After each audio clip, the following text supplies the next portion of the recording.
Assalamualaikum warahmatullahi wabarakatuh. Selamat sore dan salam sejahtera. Halo, salam sehat, salam bahagia untuk para pengunjung Erau Expo tahun 2023. Hari ini hari Rabu, tanggal 27 September ya. Erau kita sudah berlangsung kurang lebih 3 hari. Nggak terasa nanti tiba hari Minggu, puncaknya adalah Belimbing. Nah, dalam kesempatan yang sangat baik ini, kami ingin memanfaatkan waktu di sore ini melaksanakan bincang-bincang ya, obrolan santai tentang digitalisasi transaksi keuangan. Nah, apa sih sebetulnya ini? Apa sih transaksi digital itu? Bagaimana sih transaksi digital itu dan seterusnya? Nah, topik ini nanti akan kami bincangkan, akan kami diskusikan secara santai saja dengan salah satu pejabat di Bank Kaltara cabang Tenggarong. Selamat sore Bu Yosi. Ya, silakan digunakan mikrofon. Oke. Kondisinya sore ini fit aja ya. Soalnya tadi kami tunggu kurang lebih 1 jam gitu. Ya, ini kesempatan yang baik sekali bagi kita untuk ngobrol seputar transaksi digital atau transaksi keuangan digital. Oke, bersama kita juga telah hadir di sebelah kiri saya ini Ibu Asna Badahu. Beliau ini salah satu pejabat yang ada di Bapenda, Badan Pendapatan Daerah Kabupaten Kutai Kartanegara. Tepatnya di posisi apa Bu Asna? Kalau sekarang Pak, saya berada di bidang perencanaan, pengembangan dan pengawasan. Saat ini menjabat sebagai ahli muda penilai pajak. Ada 2 jabatan ya? Ya.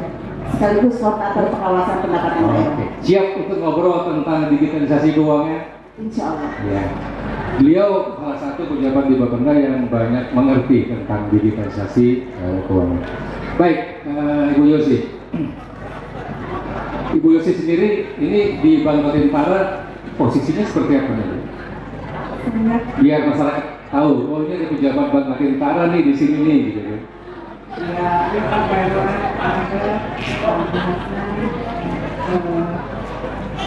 Oke.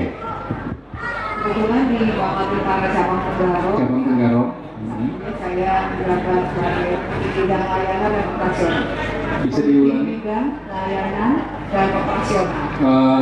Di bidang Layanan dan operasional. Jadi selain layanan untuk kantor cabang Tenggarong dan kantor unit di bawah kami, juga untuk operasional. Jadi membawahi ya kebetulan ada 2 unit sih Pak. Layanan dan unit operasional. Nah, statusnya di Tenggarong sendiri adalah dia sebagai cabang ya. Induknya ada di Samarinda. Tapi bukan barangkali salah satu cabang yang cukup besar gitu ya. Iya, termasuk 3 kantor cabang Bank Kaltara yang besar setelah Samarinda dan Balikpapan. Oh, luar biasa. Dan punya sejarah panjang keberadaannya di Tenggarong. Karena saya tahu Bank Kaltara sanksi pun sudah ada dulu. Dulu sebutannya Bank BPD. Bank BPD terus berubah. Tahun berapa itu tadi dulu? Bank BPD tahun 65. Di Tenggarong. Di Samarinda. Berdiri tahun 65. Tahun 65. Di Tenggarong. Di Samarinda, di Tenggarong 70. Ya sekitar. Soalnya saya di Tenggarong kebetulan 2001 saya sudah dipindahkan di cabang Tenggarong dan kantornya dulu di sekarang menjadi gudang asli. Sekarang pindah ke gedung baru. Yang jelas untuk masyarakat Kota Tenggarong sendiri sudah sangat familiar ya, sudah sangat mengenal dengan baik Bank Kaltara itu seperti apa gitu ya. Baik, kita akan kembali ke fokus diskusi kita sore ini Bu Yosi. Kita akan ngobrol tentang digitalisasi transaksi keuangan. Nah ini kalau menurut Bu Yosi ini sebetulnya apa sih? Transaksi keuangan secara digital apa sih profesinya Ibu Yosi dari orang perbankan? Jadi transaksi keuangan digitalisasi itu biasanya masyarakat itu kan melakukan pembayaran melalui uang cash, ada fisiknya. Jadi dengan cara digitalisasi semuanya dibuat secara non tunai. Di Bangka Bintara juga ada beberapa metode pembayaran melalui digitalisasi ini, bisa melalui teller atau eksternal, melalui ATM atau DG. Dan DG ini di kami disebutnya bukan DG Bapak Ibu, itu DG Bangka. Jadi Bapak Ibu bukan DG ya, DG. Agak bahasa Inggris. Ya, DG Bangka. yang kita tahu dalam genggaman ya, Genggaman kepanjangannya. filosofi kenapa sampai disebut di dalam genggaman. Dalam genggaman, jadi sekarang masyarakat kan sudah rata-rata punya handphone semua. Iya. Jadi semua aplikasi bisa diinstal di HP masing-masing. Jadi nggak perlu ke bank, mau transfer atau mau tarik tunai juga nggak perlu. Sekarang nggak perlu buku dan nggak perlu ATM. Sekarang bisa langsung pakai biji, input di aplikasi biji, terus bisa juga ke ATM untuk tarik tunai. Masukkan kode notifnya, itu nanti keluar di ATM. Semua dalam satu genggaman. Pembayaran juga untuk pembayaran PBB, pembayaran pajak. Kembali kepada transaksi digital tadi, itu kan berarti kan semacam proses ya perubahan dari non tunai ke dari tunai ke non tunai, dari manual ke digital, seperti itu ya. Nah, ini kan berarti kan tentang bagaimana kita merubah kebiasaan masyarakat dong ya. Bagaimana kita bisa menyiapkan infrastrukturnya, perangkat-perangkat pendukungnya, mungkin seperti itu ya Bu ya. Baik. Begini, apa kira-kira yang menjadi tujuan utama dari adanya proses perubahan ini? Mau apa sih sebetulnya? Apa yang mau dicapai kira-kira? Sebenarnya itu untuk kemudahan juga, kemudahan bagi pengguna dan pelaku jasa keuangan. Jadi mereka tidak perlu lagi tinggal duduk di rumah gitu, dengan menggunakan HP sudah bisa melakukan transaksi. Intinya lebih kepada kemudahan si pengguna kan ya? Iya. Artinya ketika ada proses digitalisasi ini yang diuntungkan berarti kan masyarakat. Iya, untuk masyarakat. Gitu ya? Masyarakat yang menggunakan jasa itu kan? Seperti itu kira-kira. Masih lebih kepada kemudahan layanan keuangan ya itu ya. Apa kemarin tuh Bu Ana yang jargonnya Chris Cemua. Jadi cepat, mudah, murah, aman dan handal. Lebih cepat, lebih mudah, lebih murah, aman dan handal. Ini yang paling gampang kita bisa pahami ya tentang digital. Tapi kan digital juga membawa implikasi sebetulnya. Karena nanti berkaitan juga dengan sistem keamanan kan ya Bu ya. Karena semakin terbuka peluang kita untuk mengakses kepada aspek keuangan, kan ada juga risiko-risiko terkait dengan keamanan. Iya, jadi teknis ya. Makanya di aplikasi itu pada saat mau membuka aplikasi, pada saat mau melakukan pembayaran itu ada PIN yang harus kita isi. Iya, nah, itu salah satu ya. PIN adalah rahasia, jadi nggak boleh sembarangan di dan sistem di webnya sendiri juga sudah dengan security yang bagus gitu ya. Ya. Tapi kadang-kadang juga tuh masih bisa dibobol loh ya. Bahkan dengan security yang sudah pada level bagus, ternyata masih mungkin buat dibobol. Itu tidak bisa kita hindari Pak ya, karena kemajuan zaman, kemajuan teknologi, jadi orang yang mungkin cuma bisa otak-atik komputer yang biasa. Nah, dengan aplikasi ini mungkin mereka belajar. Iya. Nah, hari juga orang berusaha. Betul sekali. Yang namanya teknologi itu kan selalu membawa dua implikasi, gitu kan, baik dan buruk sekaligus. Dan yang seperti disampaikan Bu Yosi tadi, dengan perkembangan digital ini, orang yang tadi tidak tahu Pak, akhirnya mau belajar, mau tahu seperti apa sih digital ini, seperti apa sistem ini, ya Bu ya. Jadi ada semacam keinginan masyarakat untuk tahu, akhirnya belajar Secara tidak langsung mengedukasi juga. mengedukasi Belajar teknologi. Iya, bahkan ada yang bilang begini, yang namanya teknologi itu kan memang nggak bisa kita hindari. Paling cuma kita bisa memperlambat saja gitu. Itu pun bagi sebagian yang mereka tidak kepingin menggunakan gitu kan. Artinya kita suka atau tidak, mau pakai atau enggak, pada itu juga kan berlanjut gitu kan. Kira-kira begitu mungkin dulu sih. Kalau berkaitan dengan digitalisasi, ini kan prosesnya kan jalan terus nih. Iya. Itu ya. Dan kami juga dengan aplikasi yang sekarang, kami juga melakukan pengembangan agar ya mungkin bergerak agar tidak kalah dengan bapak lain juga. Dan kami berusaha mencapai teknologi itu bisa ke semua pihak. Gitu. Iya, mari.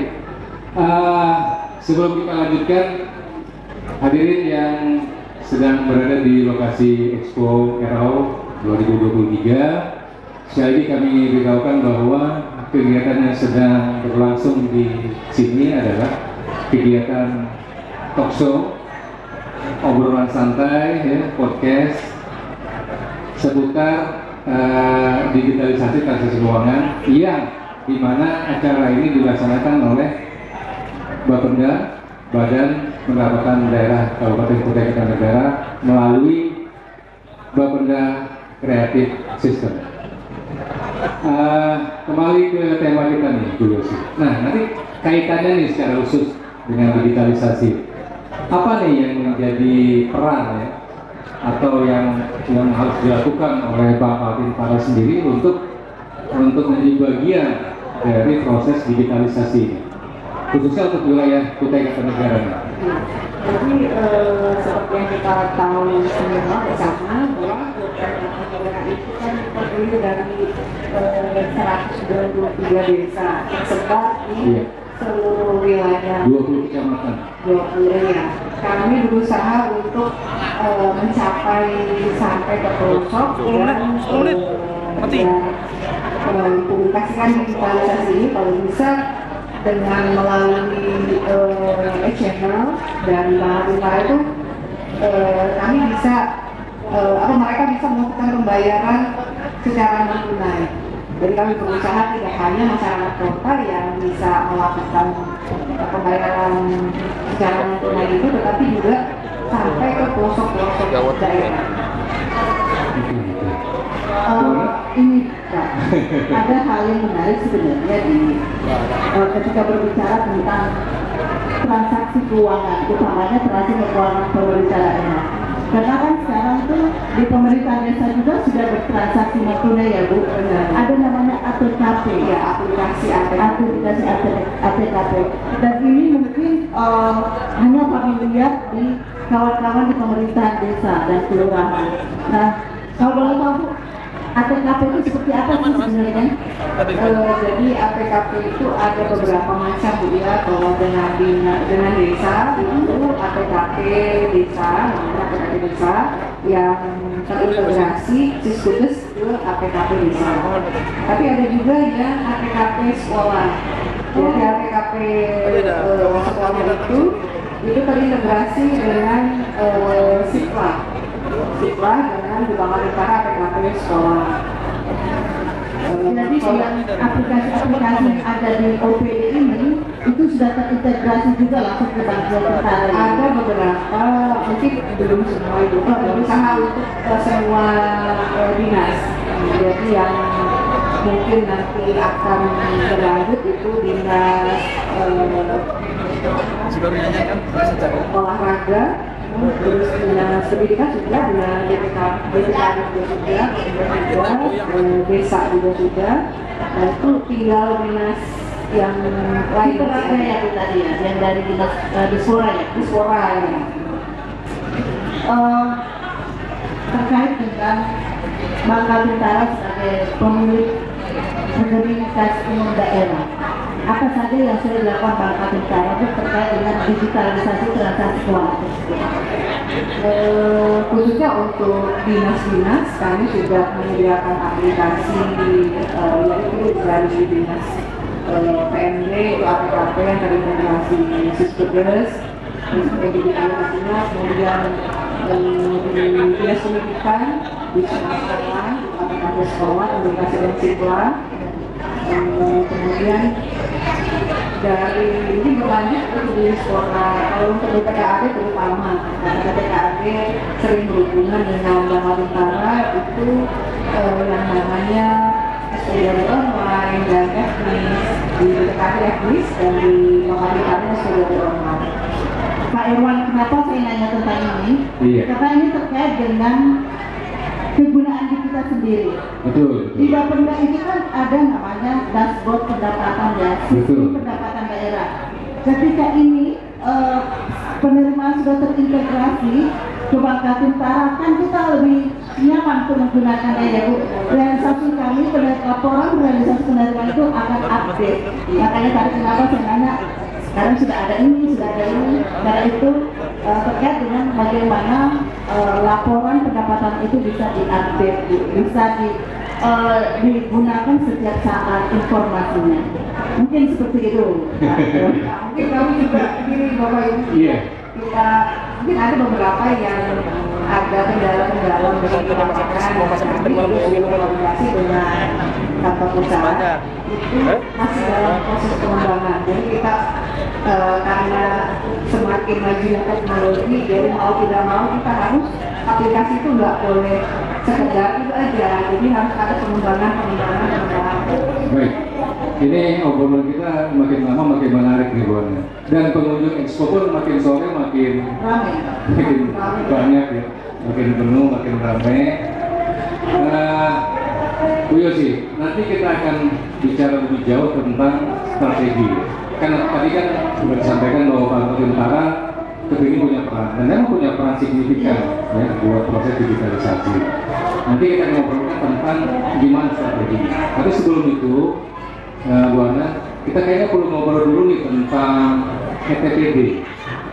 Elektronifikasi transaksi pembayaran. Iya, kan ada kaitannya juga dengan Bu Yosi ya, ETPD, elektronifikasi transaksi pemerintah daerah. Ini kan memang lebih di levelnya pemerintah daerah gitu ya. Nah ini kan ada transaksi yang bentuknya belanja dan pendapatan. Nah kalau untuk belanja sendiri sejauh ini kan sudah 100% digital ya Bu Ana ya. Semua belanja kita di lingkup pemerintah daerah sudah full digital. Itu mulai tahun berapa tuh kemarin? 2020 ya? 2019. Kan itu juga bantuan dari Bangka Bintara juga kan sistemnya. Kita sekarang terima gaji kan nggak lagi cash gitu kan, sudah di rekening. Honor-honor, bahkan sekarang perjalanan dinas pun sudah nggak cash lagi. Dan itu sekali lagi juga berkat bantuannya sistem dari Bangka Bintara juga gitu kan. ETPD ini barangkali juga masyarakat perlu tahu nih Bu Ana. Jadi ETPD ini ternyata udah lama. Cikal bakalnya itu tahun 2014. Ini yang saya tahu sih Bu Yosi, historisnya ya ceritanya. 2014 itu pemerintah sudah bikin yang namanya Gerakan Nasional Non Tunai, GNNT. Gerakan Nasional Non Tunai tahun 2014. Nah, itulah masa pertama kali melalui leading sektornya Bank Indonesia, proses digital itu sudah mulai dikenalkan kepada masyarakat. Nah, 2014, 2015 sampai kemudian 2016 ya, itu di lingkup pemerintah pusat sudah makin diseriusi nih, makin diseriusi. Bahkan 2019 dibentuklah tim Warna. Tim yang dibentuk oleh pemerintah pusat itu namanya Satgas P2DD. Satgas P2D. Perluasan dan percepatan digitalisasi daerah. Nah, itu kemudian berlanjut dari Satgas Pusat yang dikomandani oleh Menko Perekonomian, ya. Anggotanya ada Menteri Keuangan, ada Menteri Dalam Negeri dan lain-lain. Nah, berlanjut di daerah, di provinsi sampai di kabupaten.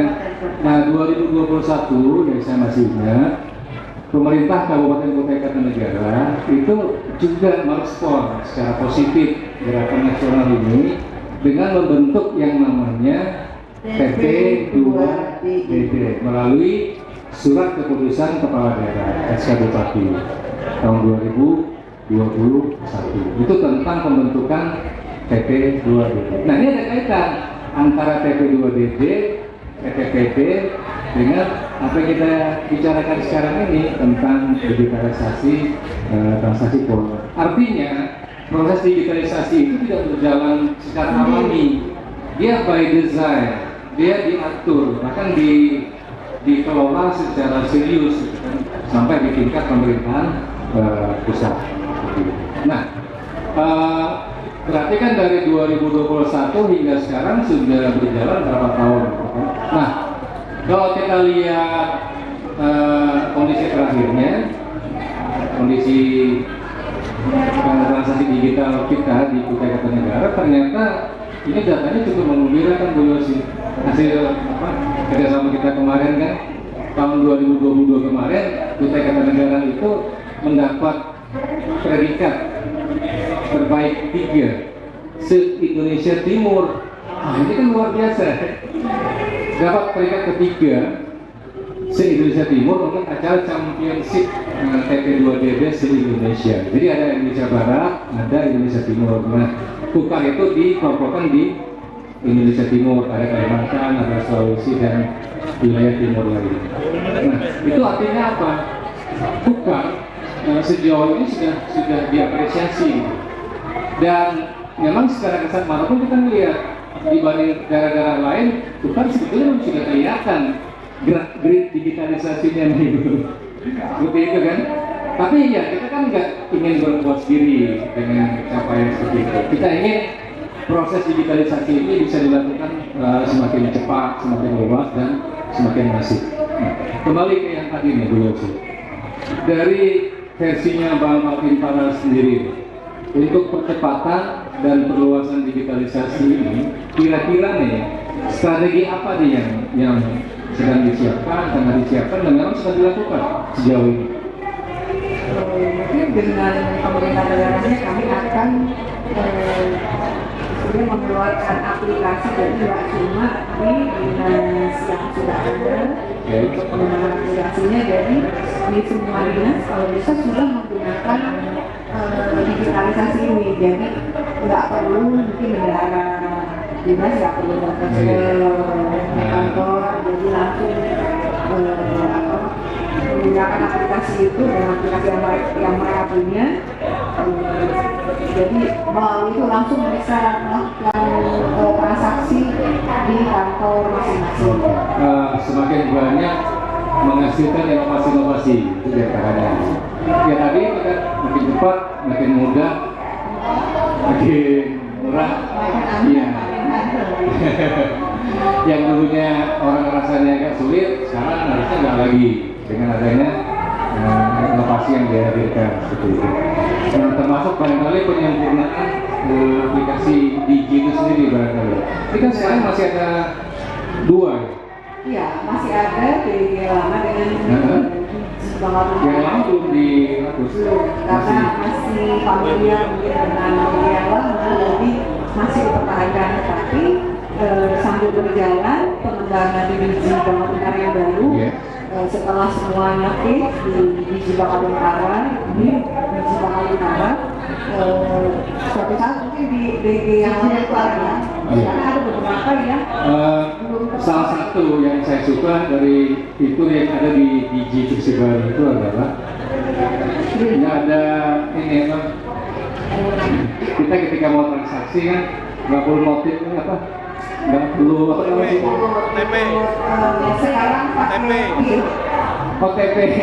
Ya, kan Karena OPP kan kadang munculnya beda-beda. Iya. Iya, kalau cuma satu transaksi mungkin nggak Jadi masalah. nggak inget Tapi kalau sampai 10 transaksi pakai OTP terus bikin pusing juga. Tapi sekarang pakai PIN. Yang nggak pakai PIN kan? Nah, kayak gitu tuh. Baik, selain itu apa lagi yang akan menjadi strategi unggulan dari Bank Bintara? Mungkin untuk pembayaran, jadi memang kami pun di Bank Bintara juga sering melakukan transaksi-transaksi yang mungkin di biji itu belum terakomodasi di situ ya. Jadi seperti mungkin pembayaran biasanya di sini banyak tuh masyarakat yang menggunakan ini atau mungkin pembayaran ataupun pembelian pulsa karena di biji Bank Utara masih di provider Telkomsel. Jadi mungkin nanti pengembangan provider Indonesia. Satu kali saya pernah ditanya oleh masyarakat ya, tapi ini mungkin goyang saja sih Bu. Kira-kira dengan sistem digital itu ada nggak cara instan kita bisa dapat uang? Kalau yang begitu Pak, saya juga mau Pak. Karena kalau ada yang cara dengan sistem aplikasi yang ada terus kita bisa dapat uang secara instan, saya pikir saya pribadi juga mau. Kita akan tanya ke salah satu personelnya Bapak Kreatif ya, nah itu tuh beliau. Bayar tanpa uang, bisa kan? Bisa. Nanti tipsnya bisa dibagikan kepada para pemilik suara. Ya. Baik, Ibu Yosi, untuk pertanyaan berikut, ini kita sudah hampir masuk ke babak akhir ya, Ibu Yosi.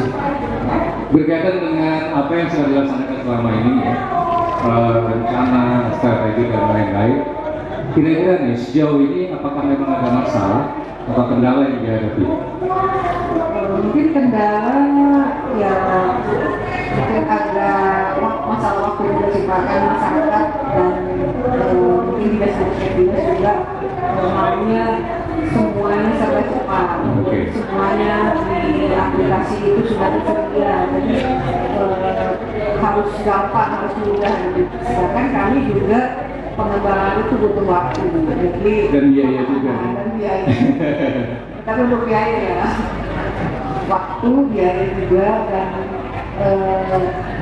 ada juga kendala-kendala itu mungkin di jaringan, di pelosok-pelosok jaringan. Nah ini dia. Berarti kita masih perlu kerjasama yang lebih luas lagi ya Bu, dengan Diskominfo mungkin ya Ibu. Kalau kita bicara tentang jaringan, ya pasti kita harus bicara dengan kawan kita dari Diskominfo. Ya. Tapi memang harus kita akui bahwa ketika bicara tentang infrastruktur, bukan cuma tempat kita gitu loh. Di daerah lain pun juga seperti itu. Bahkan data yang baru saya baca tadi terakhir, itu masih ada sekitar 2.500 desa dari sekitar 80.000 desa se-Indonesia itu masih belum tersentuh oleh internet. Kalau di kita semua sudah tersentuh, cuma memang tidak semua bisa di-cover secara utuh kayak kita di Tenggara. Artinya memang masih ada titik-titik di mana tuh menjadi blind spot. Tapi secara keseluruhan semua desa sudah ada fasilitas internetnya.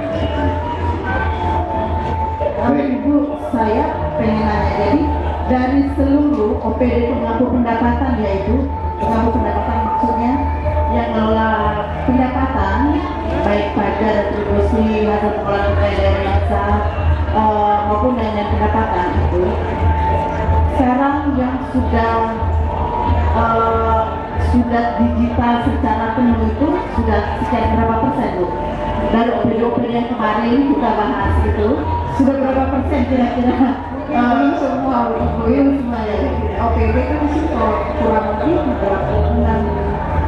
Kalau yang dari sisi belanja mungkin sudah keseluruhan ya, 100%. Yang dari sisi pendapatan Bu, kita itu kan kalau nggak salah cuma ada beberapa OPD ya Pak, kurang nggak sampai 20 OPD ya dari sisi pendapatan. Dulu maksudnya pajak dan retribusi itu sudah sampai, tapi ketika itu menyentuh sampai ke hasil pengelolaan daerah yang dipisahkan dan daerah jasa itu memang kurang lebih 20-an. Persentase kalau informasi yang kita terima terakhir ya Bu Ana ya, ini juga datanya kan dari Bank Kaltara, tingkat digitalisasi kita untuk aspek pendapatan ketika bicara persentase gitu ya kan, itu kemarin datanya masuk ke kita kurang lebih sekitar sudah 80%, dengan asumsi yang di apa? Iya betul. Nah sementara kalau untuk indeks digitalisasi kita sendiri secara keseluruhan, kalau dari datanya Bank Indonesia itu posisinya di 89, artinya ini posisi bagus betul. Cuma memang kita kepingin ini terus meningkat gitu. Terus meningkat sampai pada level puncaknya di 100%. Dan jangan lupa di roadmap kita, ya, roadmap kita yang di TP2BD, kita sudah mencanangkan posisi 100% itu akan kita bisa capai, ya, rencananya, dan mudah-mudahan bisa itu di akhir tahun 2025 Masih ada waktu. berat kayaknya, tapi masih ada waktu. Masih ada waktu. Ya. Tapi jangan salah. Jadi begini, ketika kita kemarin berbicara tentang P2DD ya Pak, ternyata kawan-kawan di Samarinda yang sudah mencapai 100% juga malah bingung. Karena bingung harus mengembangkan apa lagi, karena nilai mereka sudah 100%. Jadi kita menurut saya ada hal baik juga ketika mencapai itu, karena kita akan terus berproses. Gitu, Pak. Iya. Baik, ini menjadi bagian akhir dari diskusi kita, Bu Yosi. Ini kita sekarang bicara tentang masyarakat dan perilakunya. Ini kaitan dengan digitalisasi.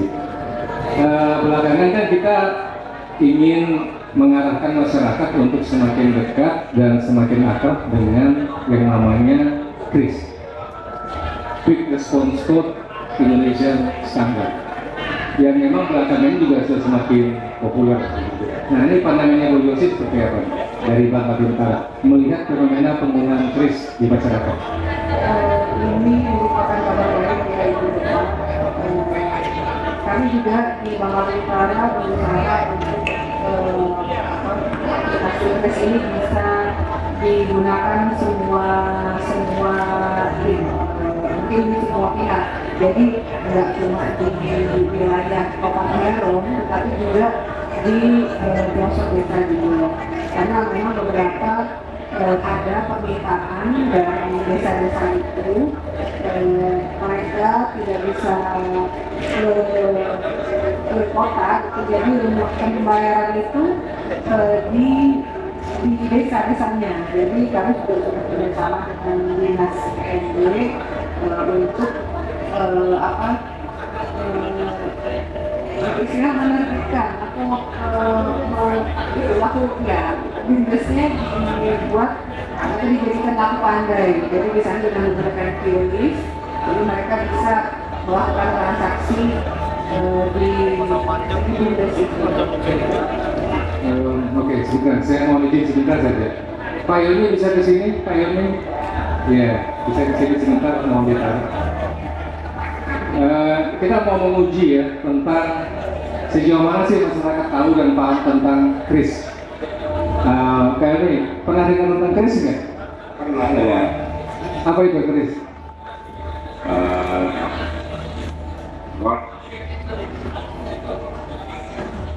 Yang pasti bukan senjata tajam ya.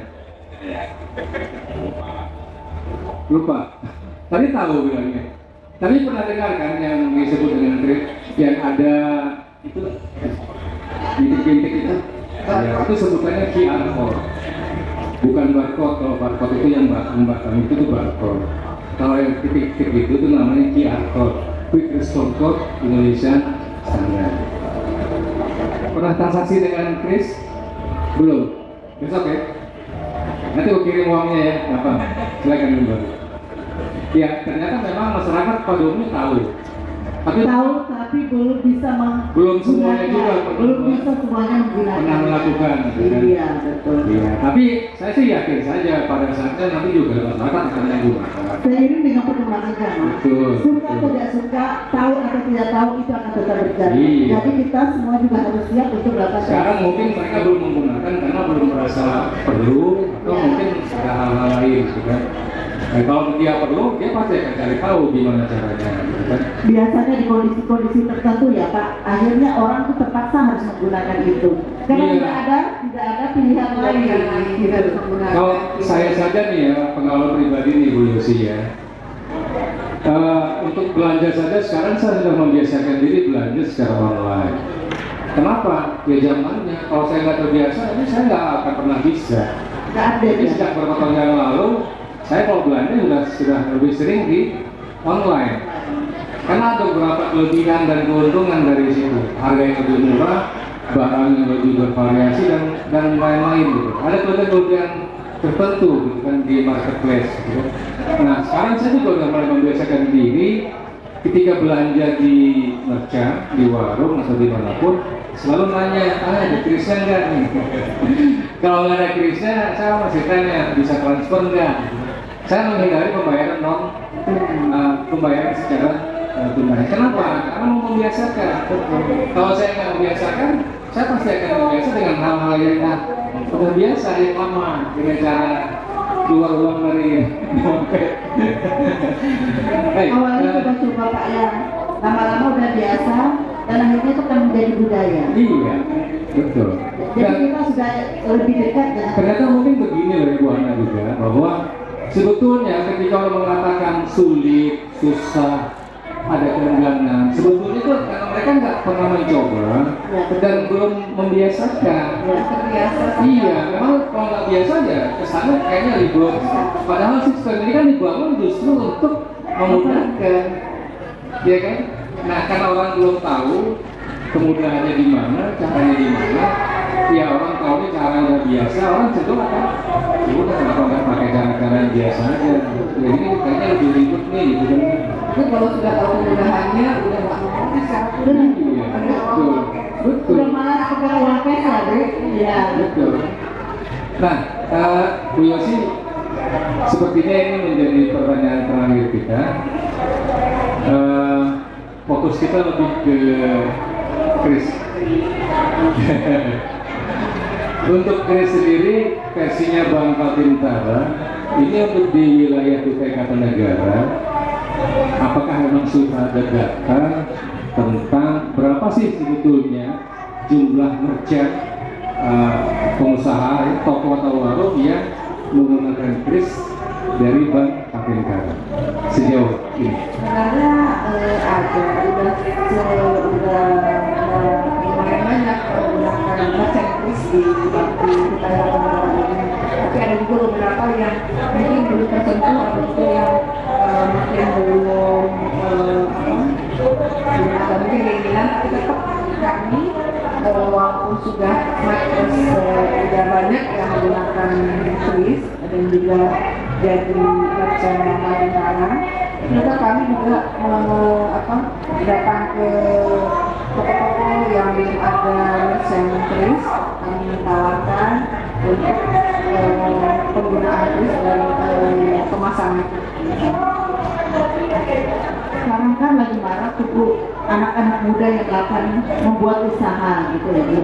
Nah kebetulan kami malah tadi juga sudah menemukan bahwa ada yang berminat untuk menggunakan kris, untuk dipasang kris, dan kita kebetulan nanti kita akan bersama-sama mungkin dengan Bangka Bintara untuk memasang kris dengan di tempat usahanya itu, karena pada dasarnya Pak mereka itu hanya mau disiapkan gitu. Sebenarnya mau aja, mungkin kurang respon terhadap kebutuhan itu. Jadi harus Perlu di follow up gitu ya? Iya. Perlu dilanjuti gitu.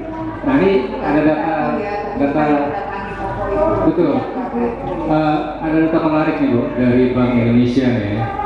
Ini untuk sampai di bulan Juni tahun 2023 ini sudah kurang lebih ada 26 juta pengguna kris di lingkup UMKM. 26 juta. Nah, 26 juta itu kalau UMKM ini kan kira-kira ada sekitar 60 juta. Itu berarti sudah 40%, hampir setengah pelaku UMKM kita udah menggunakan kris. Ini kan berarti kan kabar yang menggembirakan. Betapa ternyata respon masyarakat, khususnya para pebisnis, pelaku usaha, ternyata respon positif dengan penggunaan kris. Meskipun kemarin sempat ada masalah dengan dikenakannya tarif gitu kan, yang 3% kemarin ya, seperti itu. Tapi ternyata pada akhirnya pun masyarakat memilih kris sebagai alternatif transaksi digital yang akan sangat membantu mereka. Nah, data lainnya sekarang kris juga sudah bisa digunakan di negara-negara ASEAN. 5 negara ASEAN sudah menandatangani untuk bisa menggunakan kris. Bahkan saya dengar sekarang BI mau ekspansi ke Eropa dan Amerika supaya kris juga bisa digunakan di sana. Saya pikir ini kan langkah yang luar biasa. Ternyata kris di Indonesia sudah sedemikian rupa, bahkan nggak kalah dengan negara-negara maju sekalipun seperti itu. Iya sih. Nah, artinya begini, ketika kita bicara tentang digitalisasi, kita di daerah di Bukar ternyata nggak ketinggalan dengan daerah-daerah lain. Bahkan kita berada di posisi yang di depan. Nah, kita sendiri sebagai sebuah bangsa, negara, ternyata posisi kita di pergaulan bangsa-bangsa tetangga nggak kalah. Bahkan kita berada di depan dengan menggiring kris untuk bisa digunakan di negara-negara di ASEAN. Ini sesuatu yang membanggakan, sesuatu yang sebetulnya menjadi modal dan semangat kita untuk bisa terus membesarkan kris salah satunya dan digitalisasi transaksi keuangan secara keseluruhan. Baik, Bu Yosi, nampaknya ini akhir dari obrolan kita. Sebelum kita tutup, sebelum kita akhiri, barangkali ada yang mau disampaikan lagi oleh Bu Yosi dan Bu Ana juga nanti sebagai closing statementnya.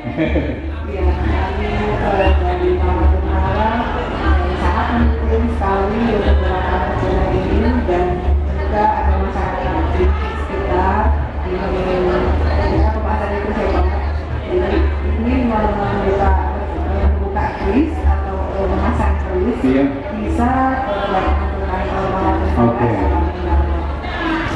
Bagi merchant atau siapapun yang bergerak di bisnis yang ingin menggunakan kris untuk layanan pembayaran, krisnya Bank Kaltentara, silakan untuk datang ke